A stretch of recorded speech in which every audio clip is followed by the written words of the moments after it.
I am excited to announce a giveaway. Once I reach 1,000 subscribers, I am going to give away the Katana and the GTX 50 to a random one of those first 1,000 who subscribe. It could be anyone, person who subscribed first or the 1,000th subscriber. So if you're watching this and you're not subscribed, subscribe and you could win the Katana or the GTX 50. All right, exciting video for you today. Wow, it's been a while. But today I've got 5 different tubeless amp options to shoot out against each other, compare to a tube amp, and overall assess which one I think are easiest to use, which ones I think kind of have the best tones for me, and which ones I think are maybe the most versatile overall that maybe are worth considering. So stick around, it's gonna be awesome.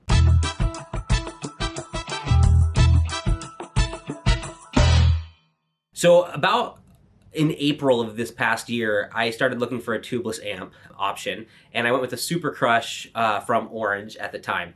And the whole process got me asking the question, well, like, what are the other tubeless options that are out there? And when I posited that in the video, people in the comments, some DMs, etc., all said, hey, make a video where you actually do look at different types of tubeless amp options and compare them.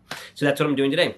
I'm gonna start by kind of just categorizing them. I kind of see 4 categories. I think there's modeling amps like the Katana from Boss, the GTX 50 from Fender, the Catalyst from Line 6, where the goal of it is to look and kind of feel like an amp when you're using it, and then it has digital models of either classic amps like classic Fenders, Vox, or Marshalls, or modern amps like Friedmans or Soldanos. So you can dial in what type of amp you want for the type of music you play. It has bass, mid, treble, EQ, it has, you know, gain, master volume, the things you'd expect to be on an amp. And the second category are solid state amps. So where the first one is all about digitally modeling those classic amps, a solid state amp like the Orange Super Crush is really its own amplification circuit. And instead of using tubes, it uses transistors, and transistors happen to be, you know, more efficient and effective at the job of amplifying sound. And so at the end of the day, you lose the character that tubes give, which is why people who love tube amps and use words like it's saggy, it's got this compression when it's overdriven, that's why they complain about things like solid state amps, because the transistors don't have that same character the tubes do. The next option is what I would call modelers. And I'm not going to take a look at any of those today, but like those would be things like the Line 6 Helix, the Quad Cortex. You know, they're devices that have a lot of models and effects built in, but by themselves, they don't really push air, they don't really amplify sound. You would need you need to plug it into a PA system or some kind of cabinet, that like a power cabinet with a power amp that amplifies the actual sound and pushes it. And so the fourth category are like the amps in a pedal, where it's like from Strymon, the Iridium, or from UA Audio, the Ruby or the Dream, where it captures the sound of the amp in the preamp. It captures the sound of the like maybe cab sim of like a cabinet there, but you still need something else to push the air. So I'm not going to talk about the modelers and amp and pedal versions of this tubeless conversation today, but I am going to talk about modeling amps and solid state amps. So today let's take a look at the Fender GTX 50. It's got 40 amp models in it, 12 effects, room for 200 presets so you can save the tones you craft. We're going to take a look at the Boss Katana. It's got 5 amp models in it, onboard effects like reverb and modulation, and the interface is a little bit simpler than, say, the Fender GTX 50, where it's meant to look and use just like a regular amp. The Line 6 Catalyst, which is a lot like the Katana, it's supposed to be that really easy to use interface, but a lot of options. It has 6 models in it, I think. And then I have the Fender Deluxe Reverb Tone Master, which is kind of special as a modeler, which it just models that one amp, a Fender Deluxe Reverb. It doesn't try to give you any other sounds than that amp, but it tries to give you the best version of modeling that you could for that amp. And then I have a solid state amp, that's the Orange Super Crush 100, which uses JFET transistors instead of tubes, so that's like an analog signal path, except the reverb in there is, I think, a digital recreation of a spring reverb. And so we'll take a look at those 5 amps. We'll compare it against an actual Fender bass breaker right there, which is a tube amp. It has 3 gain stages. So basically what I'm going to do is I'm going to play clean, I'm going to play kind of medium gain, I'm going to play high gain. So I'm going to play into a looper, and so I only play once, and then it's the same riff going into each amp gain setting so that it becomes kind of a fair, easy to compare test. And then as soon as we get done running through those sounds and listening, I'm gonna jump back in and kind of share what my final thoughts were. Really fun video. Kind of one of the most complicated ones I've made so far, so forgive me. I'm definitely not a professional audio engineer. I mic'd everything up with this Sennheiser E609. It's the kind that kind of just drapes over the front of the amp and like sits in front of the cone. I kind of offset it from the center a little bit to cut away some of the highs. And I tried to place it in the same spot on each amp for each recording. And I definitely know it's not perfect, so like I said, appreciate your forgiveness in advance. But excited to jump in and hear what you think about the different tones too. And then I'll see you in a minute.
So for the clean, I wasn't trying to match the EQ exactly. I left a lot of EQ at noon on these amps, except for like the GTX 50 and the Tone Master. I cut the bass a little bit just because they were having a little bit more of that bottom bass end sound being picked up on mics.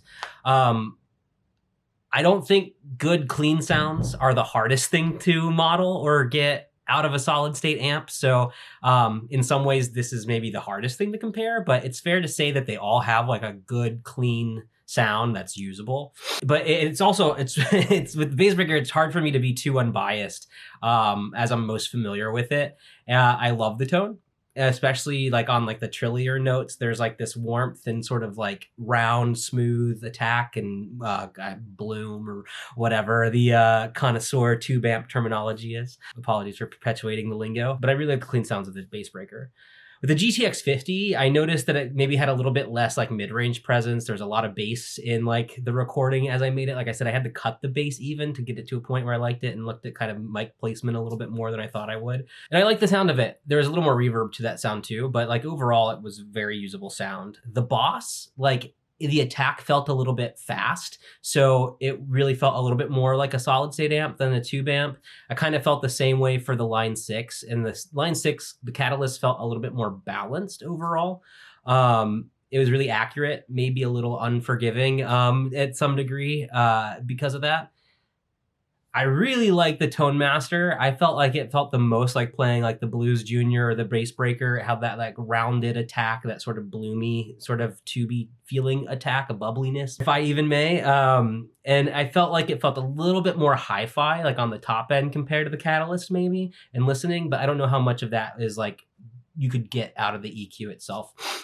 And I really like the Orange. I think in terms of the actual clean sounds on the Orange, it sounds really warm to me too. It sounds almost tube ampy. It's not, obviously, but I feel like compared to the modeling amps, it sounded and it had the most sort of that warmth I was talking about. So if I had to stack rank them, I think I'd put the Tone Master at the top. I think it does a really great job at the digital recreation of that clean tube sound. The Orange maybe right below that. Then maybe the GTX 50 because it has more clean sounds on tap, and then the Catalyst, and then the Katana. But I think the Katana and the Catalyst were pretty close. But overall, like I said, I think this is the hardest thing to compare because they all in their own way sound good and you can dial them in. So I think if you want clean sounds, maybe buy the 100 watt of the GTX or the 100 watt of the Katana, the 200 watt of the Catalyst if you really want like high headroom to gig with or something like that. But overall, they're pretty, I think they're all pretty solid.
So for the medium game sounds, this was maybe one of the harder things for me to dial in. I don't play that way a lot. Um, and so I don't know, like to me, they sound a little bit harsh, but knowing that like you probably use a pedal approach to get a sound like this, as opposed to just relying on the amp, generally speaking. Um, it getting it just out of the amps was definitely a little bit tricky for me. I really like the medium gain tone on the bass breaker. I like all the gain stacks on the bass breaker. I think they're really well balanced across like the mid range. I think, for instance, the orange is really like mid present and maybe like low and middle mid present. But yeah, I think overall it's a really interesting comparison. I think maybe I like the medium gain less on the GTX 50. It had like the least amount of clarity and sort of more of a scooped sound, even though I did sort of dial the mids up a little bit. I also had a lot of trouble controlling that kind of flubbier bass sound, even like move the microphone around a little bit because of that. And so I have a feeling like the GTX 50 actually is probably really good as a home amp because it feels really rich on the bottom ends and across the mids. But maybe for miking or where it sits in the mix, like that's something to explore. May have had a little too much gain dialed in on it too, to be fair, compared to some of the others. But yeah, so the Katana, I think I noticed more of like a higher mid presence. It felt a little bit more nasally in the way that the gain sounded, and definitely wasn't my favorite sound. The line 6 I think had the most balance across like how much of the mids was pushed in it, and it seemed like the least colored or charactered of the sounds. And I think, you know, the Tone Master has a caveat here. If you turn the volume on the Tone Master all the way up and then maybe the attenuator down to 1 watt or something like that because it gets super loud, you can actually get like a crunch right from the amp. I went for a pedal approach just because, like I said, that's how I probably get the pedals. I wanted to see how it took pedals. And it doesn't have high gain on tap, so I had to do a pedal approach for the high gain anyway. So I like plugged in this like cheap, affordable, it's called the Derpal from Tone City. Found out about it on Anderton's. It's like a medium gain boost pedal. And I think it took it really well. Like it still felt very clear. Didn't sound like it was struggling with the distortion or the sort of overdrive sound that it was providing. And so like I think that gives me hope that like as a pedal platform, the Tone Master is probably pretty usable. After listening to it, I definitely could have dialed in maybe a little bit more highs and to balance the sound out a little bit. But I think like where the mids are actually pushed and what the stack sounds like, it's a really nice versatile amp. The orange, you can really hear the color of the orange amp coming through. It's like middle mids, low mids push. It almost sounds like you're in a tunnel of some sort. It's got like that really rippy sort of crunchy sound, like, and I think if that's the sound you're going for, that sort of British crunch, like the orange definitely pulls it off. And I guess if I had to stack rank the medium gain sounds, I liked the Catalyst the most because it's right on tap. It was really well balanced. It has a presence knob, so there's a lot of options there to kind of dial that in. The Tone Master, like I said, if you went with a pedal approach, I think you can get it to what you want it to be. And the fact that it has it on tap if you kind of crank it, and it sounds really good. I actually should just do a recording on the Tone Master by itself and show that. I kind of put that up second place. The orange is very different. It's very specific, but it sounds good and it's right there. So I kind of put that in third place. GTX 50, I think because of that scoop and because it starts to maybe sound a little bit digital, like that high-end fizziness, compression, like digital compression, not the good compression. I put that in the fourth place. And then Katana, that nasal, higher mid sort of crunch sound is just not my thing. So I like that the least. So I put that kind of in last place, I guess, as it relates to the medium gain.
Okay, so I'm not a super high gain player anymore, but this was fun to work on and dial in for sure.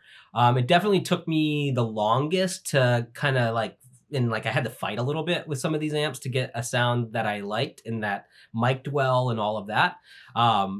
My instinct is to actually like bring it into the computer and put some filters on it and some EQ on it and adjust it, but that's not the most honest representation of the amp itself. So I left it as is. So this is all right out of the mic.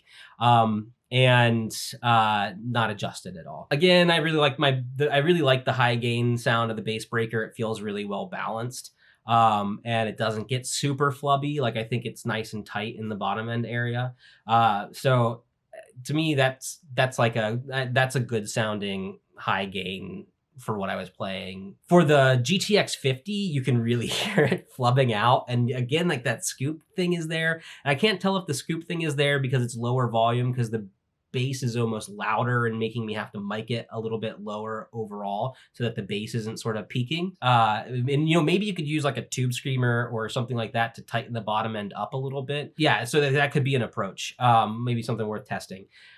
This sounded the most digital to me. Like I could feel like, again, that kind of higher digital compression fizziness is like maybe there. It's almost like a feel thing than like an actual pinpoint hear it, but maybe a little less clarity, almost like you're listening to Spotify instead of a record or something like that, if that makes sense. Or if you're listening to something over Bluetooth instead of like plugged in. The Boss had a really flubby bass end problem like the GTX 50 as well, made it hard to kind of mic. And if I were tone shaping, again, I might use a pedal or something like that to get that out, or actually just get the high gain from a pedal. And again, it had that nasally character that's just not for me. It's not my favorite gain sound. I like more of a smooth gain sound, which the GTX 50 got a little bit better than sort of like this really kind of like rougher, higher gain sound that the Katana had. But again, I think like the clarity in the Katana is definitely there compared to the GTX 50. I like the tone of the Line 6 of the Catalyst. It didn't sound as digital to me as like the GTX 50, but it maybe was missing a little bit of presence and I could have like shaped that a little bit better. It sounded really balanced. It was like it feels like it pushes the mids like across the mid spectrum and not in one spot more than the other like the Katana does. Or like the Orange does. And it had like the least flubby of the bottom end. And so like miking it and recording it was actually a lot easier. And then for the Tone Master, I was at the mercy of the high gain pedals that I had nearby. Most of my pedals are actually still in boxes from a move a year ago. So I grabbed the Wild Pro, again from Tone City, again from Andertons. It's like sub $50 that I just wanted to experiment with. And I cranked it up all the way. And the Tone Master handled the high gain really well. I think the sound was really good. And as a platform, I think there are definitely better pedals out there. And so I really feel like with the Tone Master, what you put in is what you're going to get out. And so the better pedal you put in, the better the sound might come out. So definitely a lot to explore there. I think the clarity and the definition of the sound and of the distortion and all of that was really good. And it did not sound digital to me at all. So really impressed with the Tone Master. The Orange, It sounds like an orange. I don't know that I would go with that sound for that song. And those mids really came through, even though they were dialed back a little bit. It's a very specific character, which if it's what you're looking for, it's a good amp for that. I think it makes it maybe a little less versatile. And so if I had to like stack rank the high gain sounds, I'd say like the Tone Master was, I think, the best. And even if that tone wasn't the best, I think it has the potential for the best. I think the Catalyst right below that doesn't have that flubby bottom end problem. I think the GTX 50 could get there.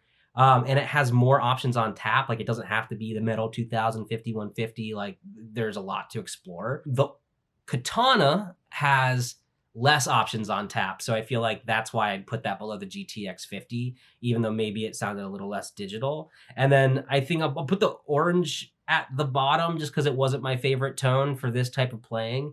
But it's all right there in the amp if you want it.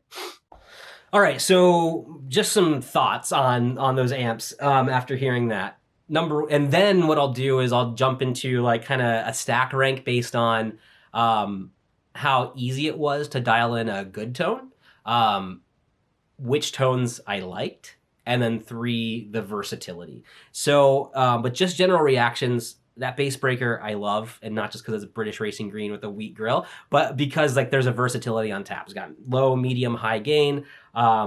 The digital reverb on it is actually pretty good. And like compared to the Blues Junior or the Pro Junior, I just play it more. So I love that amp. I actually like the GTX 50 better than I thought I would. It has a lot of onboard options between models and effects, and you can actually chain those together really easily. It's pretty easy to navigate. I thought I'd be fighting the user interface more than I was. I do think it might sound the most digital of all of the modelers, but I mean, they're all like at least 95% of the way there. And so I don't think your audience is listening to that. I think that's really like, if you hear it or if you're like subconsciously aware of it, maybe that bothers you. But overall, I think it's a really nice amp, and especially for like home use, where you're not burning through tubes and you want something in your living room to just like jam around on. I think it would be a really great option. For the Katana, I know you can use the app to adjust the models that are in there. I think if I were going to keep it, I would have to do that because it was definitely not the amp for me. It was the hardest to find a tone that I wanted to mic with. And even in doing so, none of them are really my favorite tones that came out of it.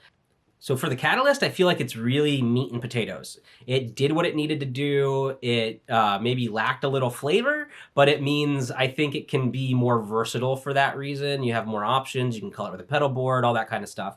And it sounded good. I've heard like people complain it's not hi-fi enough, and to me, I think that that's there. I wasn't missing anything. The Tone Master, I think, is an amazing modeler. It didn't sound digital to my ear at all, even with like putting gain and pedals into it. It'd be interesting to see how fuzz pedals do into it. Maybe that's another video I could do. Let me know in the comments below if you're interested in that. But it really replicated the warmth of a tube amp, especially on like the clean sounds, and it can take pedals really well.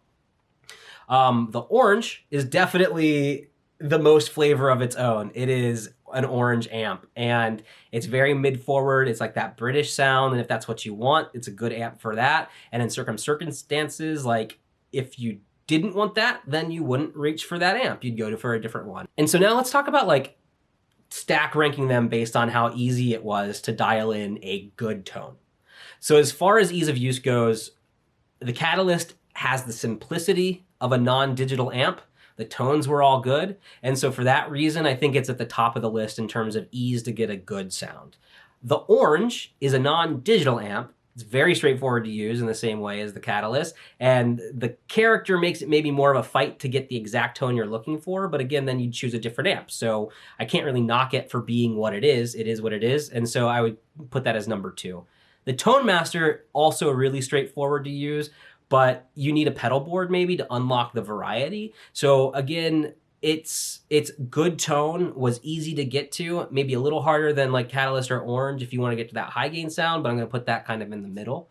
The GTX 50 was not as hard as I thought it was going to be to use, and some of the presets are actually really usable. Like it has like 100 presets or so, and the first few of them are all actually really usable. It's not like the old like Line 6 Spider where you just ignore all the presets.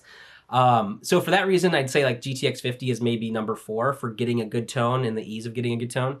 And the Katana is very easy to use, but I struggled to find tones I liked. And the fact that I think I have to hook it up to a computer to get to the tones I liked, I'm gonna just put that in the last place. And I and I know I'm probably gonna get flamed in the comments because of this, but hey, this is my opinion, and I'd love to hear or see or watch your version of this video because I know the Katana is super popular. It's got a great community behind it, and if it's the amp for you and you know how to use it, come teach me because it was not for me. Okay, so for tone preference of the tubeless options, I really like the Tone Master the best. It had the best clean sound in my mind, with like sort of that warm, organic, tubey, round attack. And it took sub $50 pedals really well. I can only imagine it's going to take a $200 pedal nicely. So that one's at the top. Orange sounds like what an orange should sound like, and it like in the cleans, it had a really nice warmth to it, and that I really liked. There's no maintenance, no tubes, nothing like that. I think it's a really great amp, so I'm going to put that as second. Third, I think the Catalyst had really usable tones. It sounded hi-fi. It didn't sound digital. So I'm going to put that in number 3. And I'm kind of considering the GTX 50 and the Katana a tie for tone preference. I like the tones of the GTX 50. They're usable. There's a lot of them. That flubby bass end thing was a problem. And like the Katana, it sounded maybe a little bit less digital, but it still kind of has nice tones in it. So I kind of think they're both tied in last place there for me. Okay, and then as far as versatility for the tubeless options, I think the GTX 50 is obviously the highest versatility. It's all right on board. It kind of reminds me of the Positive Grid Spark a little bit in that you can have a whole signal chain, compressor, noise gates, gain, overdrive pedals, reverbs, delays. It's all right on tap. It's relatively easy to use. So I think it's highly versatile. I think the Katana, it has 5 models. It has variations that you can load more in, and it has a really well-supported community. So from that standpoint, I think that's also a really versatile option. The Catalyst has maybe 1 or 2 models than the Katana. It has a boost and it has a presence knob to it. And so like, and in buying the 200 watt one, I can use it and I can plug like a Quad Cortex or a Kemper right into the effects loop and use it as just like a powered cabinet. So for that reason, it gets like extra versatility bonus points too. But like, I don't know how well the community is supported, and I don't know how many models there are to load into it. Like through an app, for instance. So for that reason, I think it's maybe a little bit behind the Katana in versatility. I think the Tone Master has proven it can take some pedals. It's got a lot of headroom to it. It has an attenuator on the back. And so for that option, I think it's a little bit more versatile than the Orange. And also because it is less charactered overall, I think it's just more versatile. And finally, I think the Orange is maybe the least versatile. Sure, you can get clean, medium gain, and high gain sounds, but it's going to sound like that Orange amp. And it has to be the amp you're looking for to use it. I really want to put a pedal board in front of the Orange clean sounds and in front of the Tone Master sounds and see how they do and how much coloration there is and see how versatile they are that way. So maybe that's another video. Let me know if you're interested below for tubeless options for pedal boards. So yeah, so overall, I mean, I think that the GTX 50 is a highly versatile amp if that's what you're looking for. And again, like maybe not the one that you would grab first to go to a gig, but for home playing, a lot of options. So all in all, highly informative video for me to make for myself. I definitely stretched my audio recording and video editing skills. It was a lot of fun. I definitely, like I said, want to do some more videos with these amps. I am excited to announce a giveaway. Once I reach 1,000 subscribers, I am going to give away the Katana and the GTX 50. To a random one of those first 1,000 who subscribe. It could be anyone, person who subscribed first or the 1,000th subscriber. So if you're watching this and you're not subscribed, subscribe and you could win the Katana or the GTX 50. So I'll give a choice to the first person and the second person can have what's left. And I mean, that's 1 in 1,000 odds to win one of 2 amps. So really it's kind of like 1 in 500 odds. It's a really good option. So subscribe, support the channel that way. Once I get to 1,000, it's a big milestone for me. So I really appreciate it. And yeah, I just want to say, I hope this was helpful. I'd love to hear your feedback or your comments below. Thank you for watching. Let me know what you think, and always looking for suggestions for new videos. And also, I should note, watch out for scammers. I haven't had any on my channel yet, but I know the Telegram scams are going around, so only respond to the official channel in the comments below if it's related to a contest or a giveaway. Yeah, so this has been Dad Time Jam Time. A lot more than 15 minutes a day with this one, but it was a lot of fun. Thanks so much for watching. Cheers.